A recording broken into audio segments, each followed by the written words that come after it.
கார்த்திகேயனுக்கும் ஓட்ட போடுற. இனிமேலாம் போய் காலில் விழுந்து நீங்க சொல்றது கரெக்ட் தான். காலில் விழுந்து அதை பண்ணி இதை பண்ணி ஓட்டு கேட்க மாட்டோம். அடிச்சுதான் கேட்போம். அடிச்சுதான் கேட்கணும். ஓட்ட போடுற யாருக்கு போடுறா? கார்த்திகேயனுக்கு. யாருக்கு போடுறா? கார்த்திகேயனுக்கு. போடலைன்னா தொலைச்சு விடுவோம். நாய என்ன பேசிக்கிட்டு இருக்க? கொள்கை கேட்கறா கொண்டுருவான். காசை வாங்கிட்டு ஓட்ட போடுற நீ எல்லாம் எகுத்து பேசுற நீ. ஏய் கொள்கை என்ன கேட்கற? கொள்கை உன்னை கொல்றதா கொள்கை.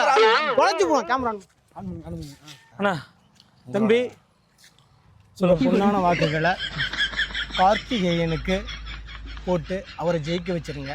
கண்டிப்பா கண்டிப்பா எங்க வீட்டுல எல்லா ஓட்டும் உங்களுக்கு தானே. சரிப்பா சரிப்பா விடுங்க. இளைஞர்கள் மத்தியில இந்த இப்போ நாங்க எப்படி ஓட்டு கேட்டோம் அப்படிங்கறத சொல்லி அவங்களையும் போட சொல்லுங்க. நன்றிங்களா? ஐயோ கண்டிப்பா சொல்லிடுவோம். சரிங்க மறக்காம போடு பண்ண மச்சான். போட்டுருவோம். போயிட்டு வாங்க. உங்களுக்கு வீட்டுக்கு வரது வந்துரும் போங்க. என்னடா இப்படி ஓட்டு கேட்டா எல்லாம் போட்டுவாங்க. இப்படி தான் கேட்கணும். ஆனா அவனுங்கண்ணா போடாத.